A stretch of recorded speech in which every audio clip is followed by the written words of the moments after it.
L'Archivio Valente del Favero di Sora ha ospitato sabato 2 maggio la cerimonia di premiazione della 7ª edizione dell'Encomio Nazionale Arte e Impegno Sociale curato dall'Accademia del Leone. Ad affiancare il fondatore e presidente dell'Accademia, Antonio Mantova, la madrina Deborah Bovenga, che ha sapientemente introdotto ogni encomiato con l'aiuto dell'assessore alla cultura e vice sindaco del comune di Sora, Maria Paola Gemmiti, che ha consegnato i riconoscimenti. L'encomio Perseo e Schweitzer riconosce meriti in ambito artistico, letterario, musicale e per l'impegno sociale della solidarietà.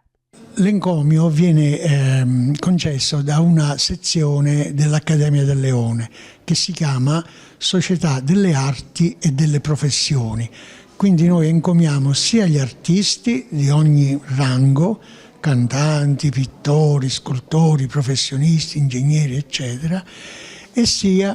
diciamo così, persone che si sono distinte nel sociale, nella solidarietà, cosa per noi estremamente importante, in un momento in cui aleggia uno spirito di egoismo e di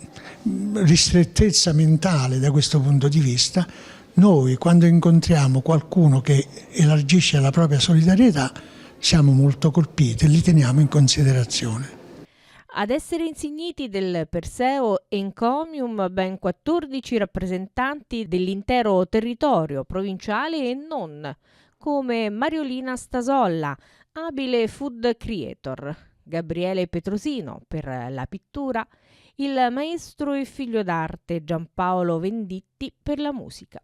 Liliana Porcarelli per la sua pittura, Luciana Lisi per la sua arte pittorica, Dora Lombardi per il suo lavoro da logopedista per tutti e la pet therapy, Alessandro e Donato Cedrone, anche loro figli d'arte e noti musicisti del territorio ed oltre, il poeta Antonio Centra da Frosinone,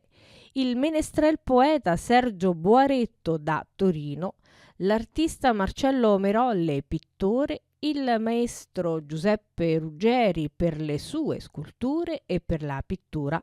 Antonio Pompilio per il suo impegno come wellness worker e Maria Teresa Reale come cantante ed insegnante di canto. Siamo alla 7ª edizione e sono contento perché sono successe delle cose incredibili, il premio a livello nazionale di nome e di fatto. Addirittura oggi vengono a ritirare il premio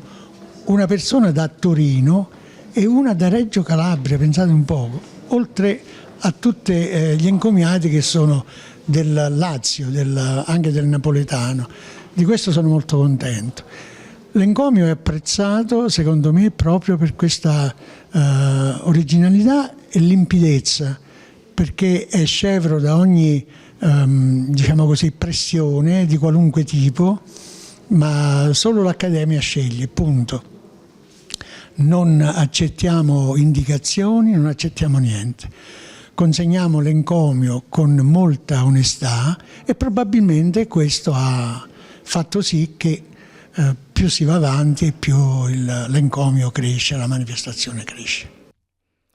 Sentimento unanime dei premiati, il ringraziamento ad Antonio Mantova e all'Accademia del Leone per l'impegno quotidiano che ormai da decenni dedica alla valorizzazione dei personaggi del territorio ed alla divulgazione e conoscenza sull'intero territorio provinciale e nazionale, ma soprattutto verso le nuove generazioni, dell'architetto scenografo Antonio Valente. L'Accademia del Leone e il maestro Mantova anche quest'anno ci ha dato una bellissima carrellata di encomi, di riconoscimenti di personaggi particolari sia della nostra città sia venuti anche da lontano. C'è stata una ricerca assolutamente piena di originalità, abbiamo visto musicisti, poeti,